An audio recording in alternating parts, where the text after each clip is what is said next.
Hello, folks. My name is Stan Forster, and I'm making this recording for Excelsior University astronomy class. All right.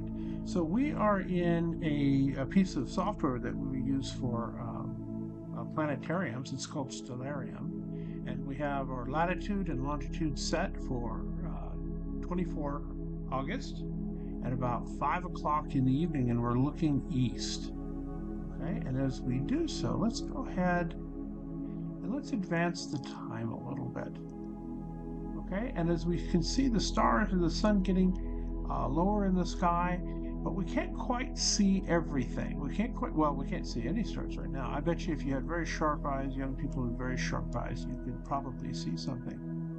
But as we begin to let the sun go down, we can begin to see bright lights of points of light. Okay, these are the stars.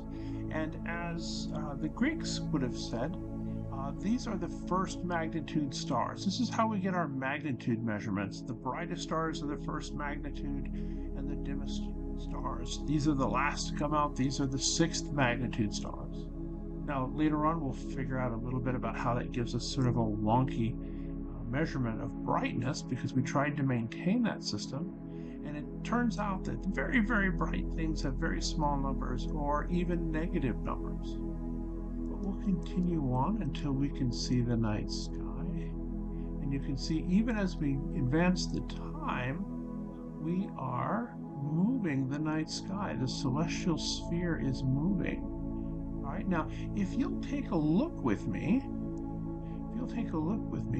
we're looking directly east, and we're going to take a look and we're going to see a pattern of stars in the sky. This is called, sometimes referred to as the Other Dipper. Okay, so this is the great square of Pegasus just above the east point of the compass. Okay, and there's a handle here. Okay, that's actually a part of two different constellations. We have a concept here. We have constellations, which are a defined area on the celestial sphere, on the night sky. And we have what are called asterisms, these patterns that our eyes see. So if I come down here, I'm going to go ahead and I'm going to turn on the artwork here. Okay, and we can see that right here we have the constellation Andromeda and we have the constellation Pegasus. These are two different defined areas on the night sky. Like, for instance, the very first star to be discovered with extrasolar planets was called 51 Peg. Okay, in other words, that's one of the stars in this defined area. But more about constellations later. Right now, we're just looking at patterns on the sky, and this one is one of the dippers. Now, if we go ahead and we proceed north, let's see, can we see it on this? Is this dark enough? Right in this area, if you had a pair of binoculars, you would probably scan back and forth through this area, and we would find an object called M51. That's the Andromeda Galaxy. And for the most part, what we see of the Andromeda Galaxy is its bright central bulge. With a good camera, we can probably see the spiral arms, or a telescope, we can see the spiral arms. And it's really quite large, if we can see the whole thing. But what we see with our naked eye is probably a little smudge of light. All right. Continuing on north, we're going to find the constellation Cassiopeia. Cassiopeia. Now, this is said to be a couch. It's a little brighter off to the right as we're looking north. Okay, but these stars right here, this is a couch, and Cassiopeia is lying on her couch, and she's looking toward another star up here. And I believe this would, yeah, that's Polaris. All right. Oops, I've got to turn that down. Okay, so Cassiopeia is here. She's looking toward Polaris. We can see the handle of another dipper, and you have to sort of imagine that star there because very often you can't see that one. You have to use some sort of magnification to see it. But it comes around like this, and then we have another dip here. This is the Little Dipper. It's an asterism. It's a pattern we see. It's a part of the constellation Ursa Minor, or the Little Bear.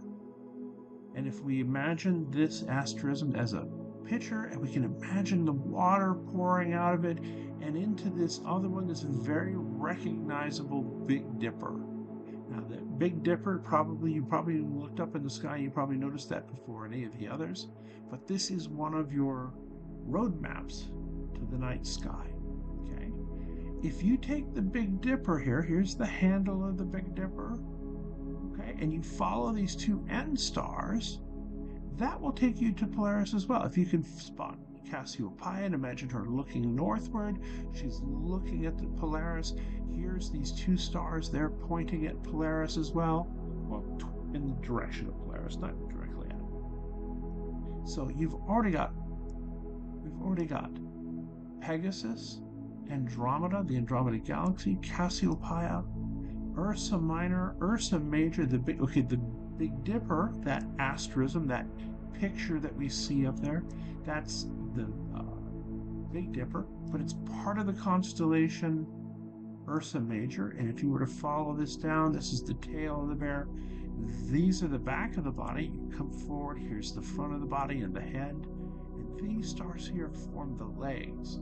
So it's a part of a much bigger pattern that you can see. All right, let's take a look down here. Later in the year, actually later tonight, if you imagine the Big Dipper as a leaky ladle, you can imagine water dripping down here, and there'll be sort of a crux shape, a curved set of stars here, and you'll be able to see it dripping on the head of the lion.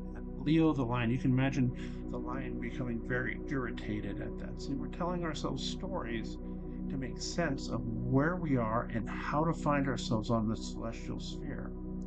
Okay, we've already found one set of stars to take us to Polaris.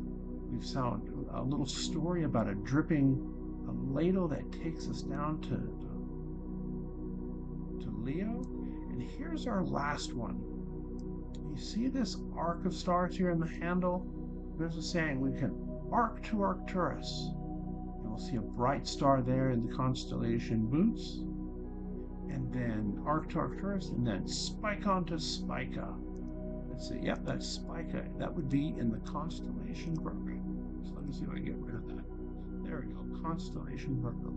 And at this point, we're at 7 minutes and 30 seconds, so I think that's been enough. And we'll see you again next week.